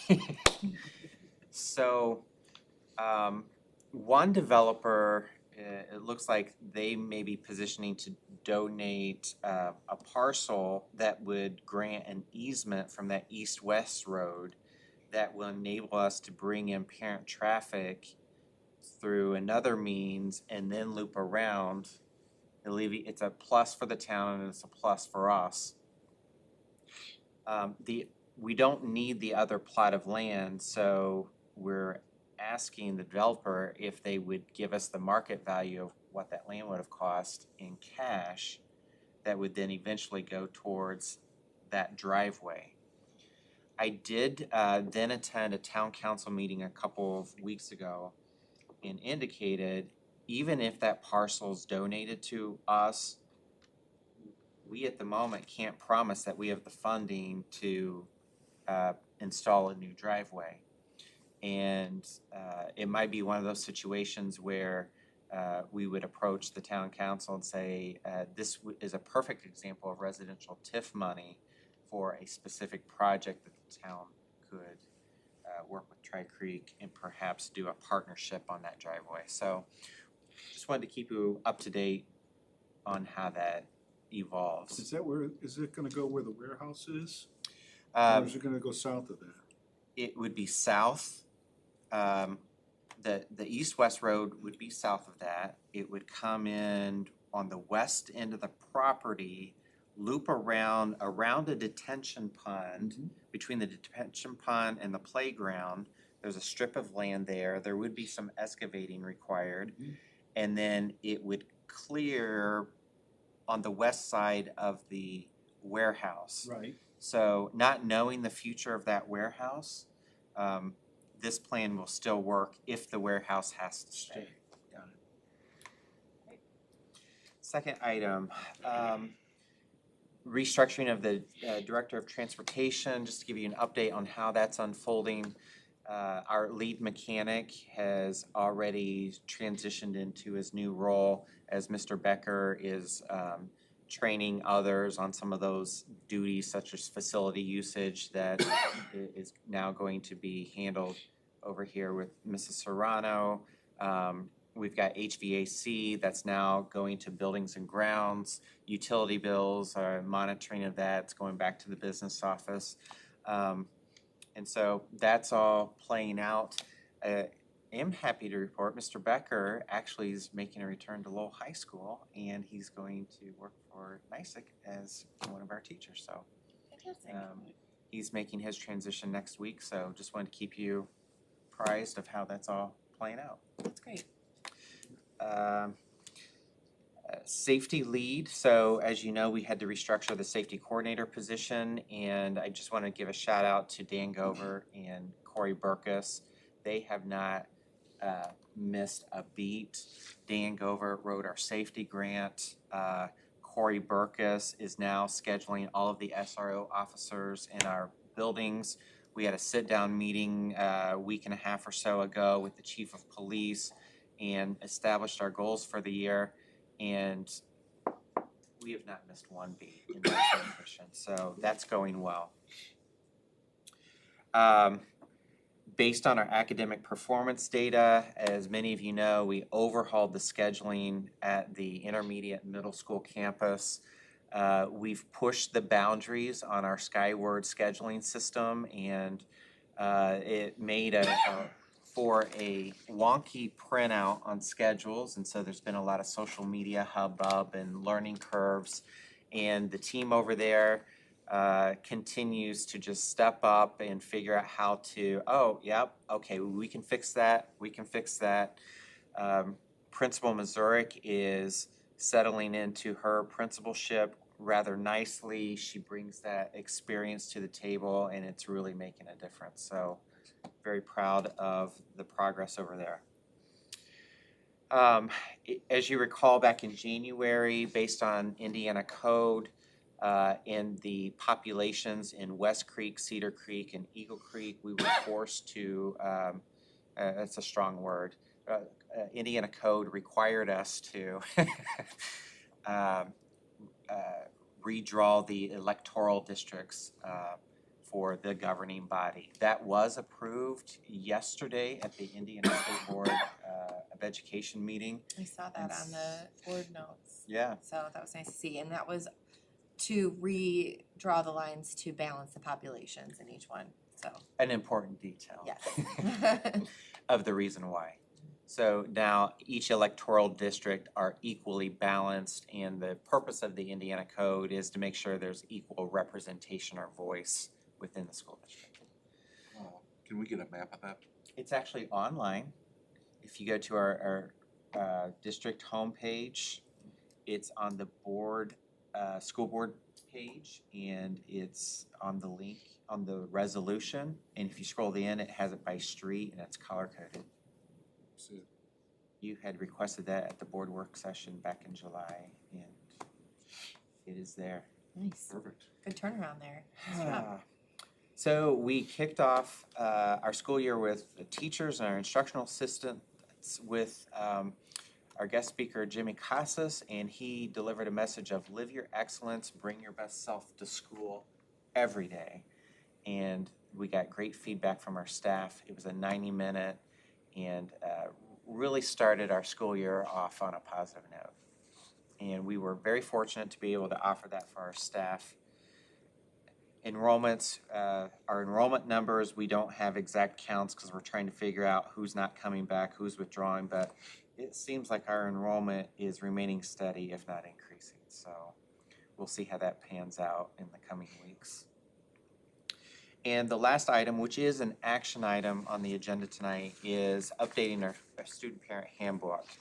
There are really three major areas. One happened to be the elementary grade cards, which you were just given information on that. The second item is we did away with parking permits for high school students. They were like $2. People know people's cars. It was becoming more of a hassle to police it and to monitor it. And at the end of the day, we're like, why are we investing all this time on something that isn't really that important? We still maintain control over privilege to drive to school. We have cameras in our parking lot when we talk about safety. If we still need the opportunity to search and seizure, we still have the opportunity to know whose car So it just needed to be updated from our perspective, and that's our recommendation to the board to extract that language out of our handbook. The big item is school attendance, and I've been trying to channel information to you. We did dive into our data from last school year, and approximately 932 students missed 10 or more days, with nearly 200 kids missing more than 5 weeks of school. If you think about that, that's 2 months and a week of school. So are we alone in this? No, that's why the state of Indiana passed some legislation that at milestones that we are required now to involve Department of Child Services and the prosecuting attorney's office. Do they still have juvenile court here in town? So they do. We had the ability to report it, but in previous years, the court indicated they just didn't have the manpower to hear the cases, and so it essentially was a dead end.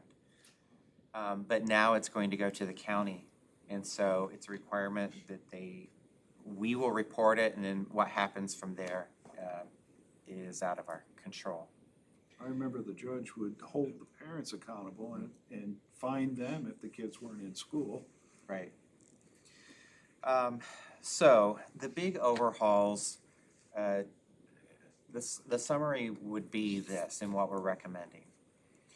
That vacations become an unexcused absence. Doesn't mean that families can't go on vacation. It just means that we have times in the year, we have fall break, winter break, spring break, holidays off. We encourage parents to schedule times during off school days to take vacations. We're not minimizing the value of travel and the experience and the background knowledge that provides to kids. But what we are saying is you really need to be in school. It's hard to learn if you're not in person. Like eating out at a restaurant, it's hard to eat the meal if you're not there.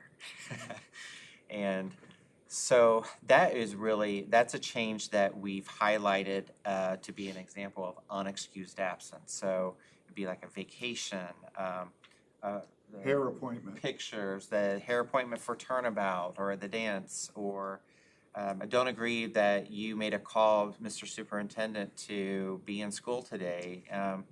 We get that. Parent has a right, and they can exercise that right to keep their kid home, but we're just saying, school's in session, if you're not here, then it'd be an unexcused absence. It really doesn't have teeth until 10 unexcused absences. That's when we report it to the juvenile system. The interim in that is that 5 days of unexcused absence. We will be required to reach out. If there's a kid that has 5 unexcused in a 10-week period, we are required to hold an attendance meeting to discuss what is going on. We also have in our recommendation to send letters, whether they're excused or unexcused, at milestones of 5, 7, and 9 absences. The purpose is to communicate to families, hey, look, here's the updated tally if you haven't been watching Skyward. Number 2, the state of Indiana, they track our attendance. They're going to give us a letter grade, A, B, C, D, or F, this upcoming school year. A piece of that is student attendance. They do not care what the absence is for. So it could be death, illness, vacation, excused, unexcused, doesn't matter. Once a kid crosses the threshold of 10 days into 11 days of absences, we at Tri-Creek Schools are going to take what I refer to as a ding. And those dings add up to then determine a part of what letter grade we are. At 10 days, we would give an attendance notice to all families regardless of the reason. Hey, is there an action plan? Let's put context around it. If it's a medical condition, okay, we get it. Is there something else that we can do to ensure that the kid is progressing academically? And really just an opportunity. Is there an intervention? Can we help? How can the family and the school work together to get kids in school and to learn? And you're not suspending them anymore. And we're not suspending kids from school for being absent. I never thought that made sense. Because that's when they'll plan their vacation. We also took a deeper dive into how we were reporting absences to the states, whether it's in, state says we want them in half-day increments or full-day increments. We don't want any details beyond that. And so we did look at how to tighten that up and get more accurate at our elementary and at the same as secondary. And I think at the end, we were a little bit over-reporting on one end of the spectrum and we were under-reporting on the other. So we did look at the Indiana School Board Association language written by their attorney, and we looked at some other schools and how they determine how. So let's say, for example, you could miss a period and that not be reported as a half-day absence. It's just you missed the period, but we're not going to mark you absent for a half day until you get kind of through a quarter of that day. Then it's going to flip to a half-day absence. So lots of integrity, ethics, making sure we're in alignment with the state language, and trying to really put an awareness out there about attendance. And so all of that is embedded in the recommendations, and I will entertain any questions and concerns that you might have. So if a student goes to school and say the nurse sends them home, Yeah. how that still goes for that same amount of periods? Yeah, so let's say they come and it's an 8-period day, and after 6 period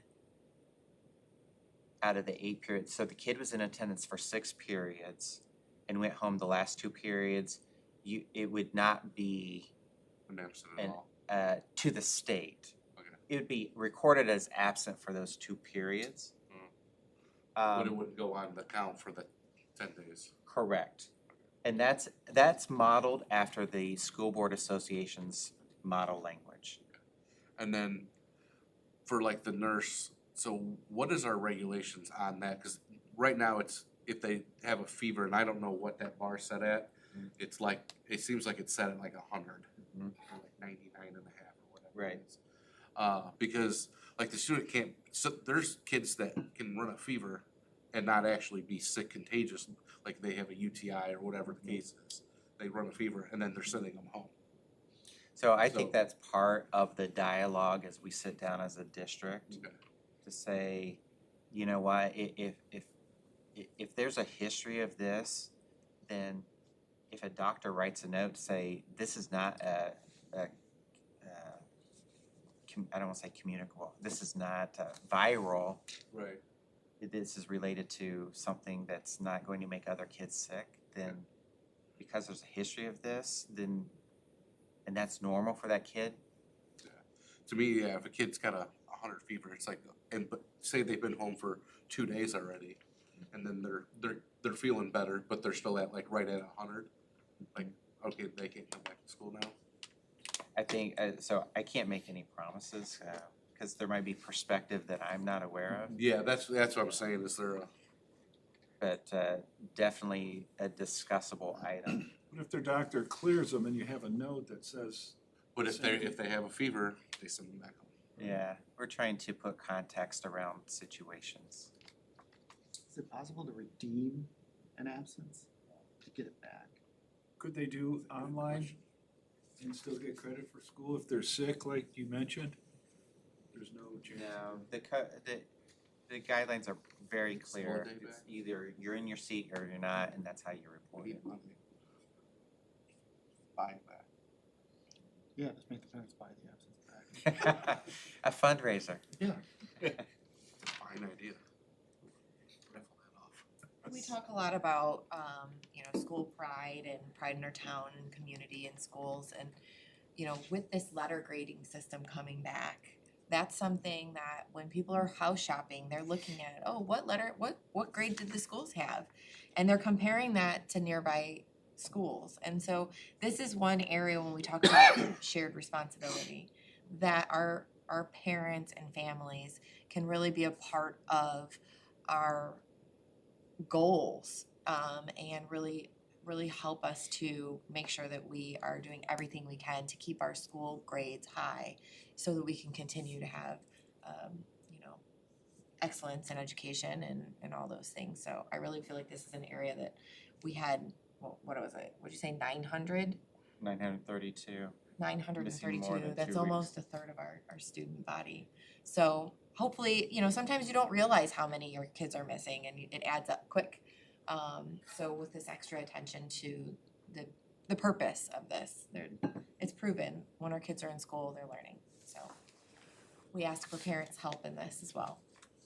You know, as a final talking point, when I was meeting with the elementary team, it had the counselors and the attendance people and the principals, you know, there was a comment about, you know, well, you know, this is the state. And my comment was, I think, you know, it's not about the big stick and the rule as much as it's really student-centered. It's hard to learn if you're not here. It's you miss out on that conversation with your peer in class and the processing. And we talked at the board level about doing more labs in science class and engage to learn. It's part of our mission and how we can become more engaging in the student experience. So Give them a this is reason to not want to be at school. when you talk about shared experience, it's not just on the family. Like, we're taking ownership in this as well to make kids want to come to school. So it's about the kid, not the law. Yeah, good point. Anything else for us? That's all I have. All right. Lots of really good information from everybody today, and everything sounded really positive. It was positive last year, but it's definitely, I can sense a change. Things are rolling smooth, so. All right, board reports. Anybody got one? No. I do have a couple of things that I've, you know, feedback that I've received with the start of school. One, I've had some great feedback about Chartwell's. Students that have come from out of district, new enrollments, are just blown away by what we offer for lunch. So that they're pretty excited about that. So something that gets them wanting to, you know, feel good about coming to school. Lunch is gonna be good. That's what drives me. Yeah, exactly. So And if you've got an allergy, we'll seat you with your friends. yes, we will. We are gonna fix that. Now we will. Yes, we are gonna fix that, and keep you safe as well. The other thing, and Dana, you might be able to help with this, I've had a lot of people reaching out about student fees and wondering how to pay those. So I went on today to my Skyward and I noticed I had a fee in for Valen, but I didn't have one yet for Titus. Can you give us some information on when to expect those to populate? So, with the schedule rollout, the new schedule design there, we had a little pause on that. We are still in the process of entering those in for intermediate and middle school. On the same hand, we've had a change of bookkeeper. Mrs. Favors retired at the end of the school year.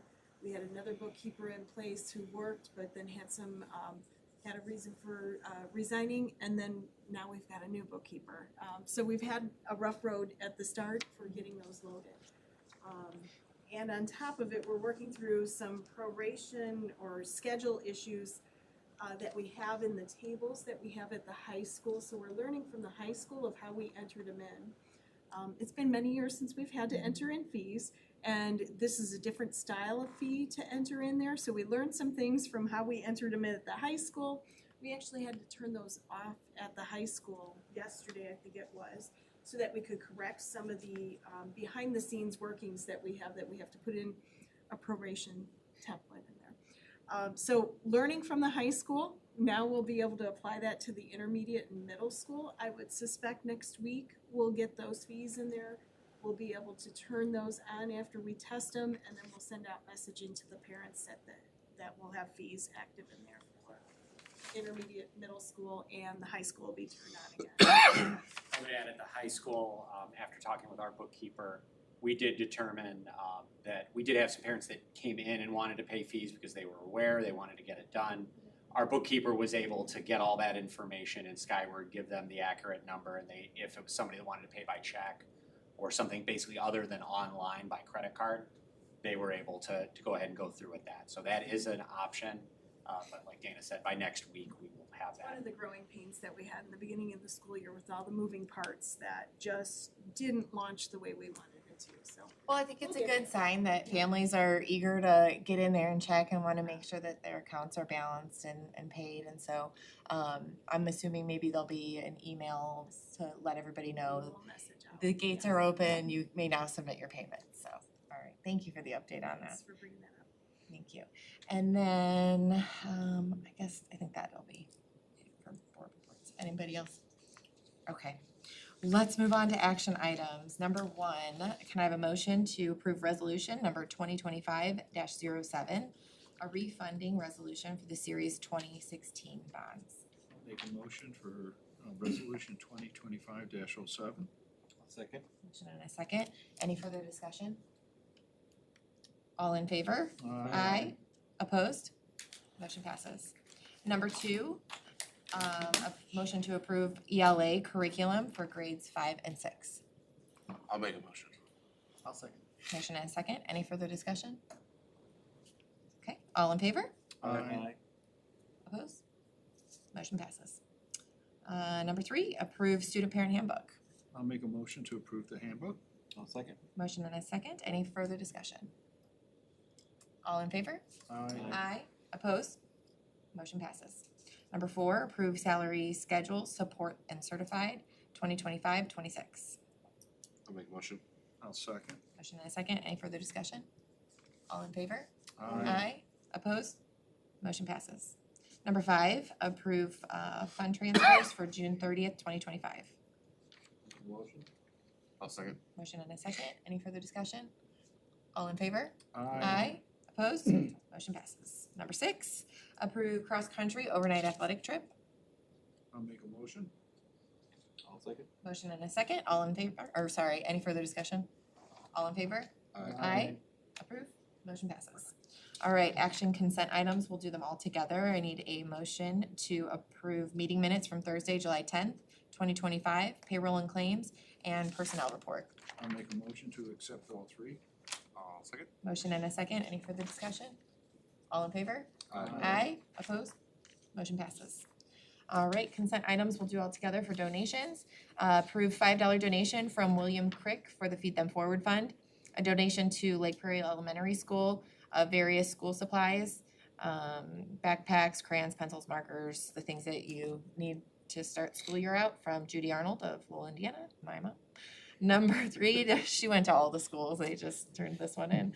Number 3, donation to Lake Prairie Elementary School of various school supplies, backpacks, pencils, and such from First United Methodist Church of Lowell, Indiana.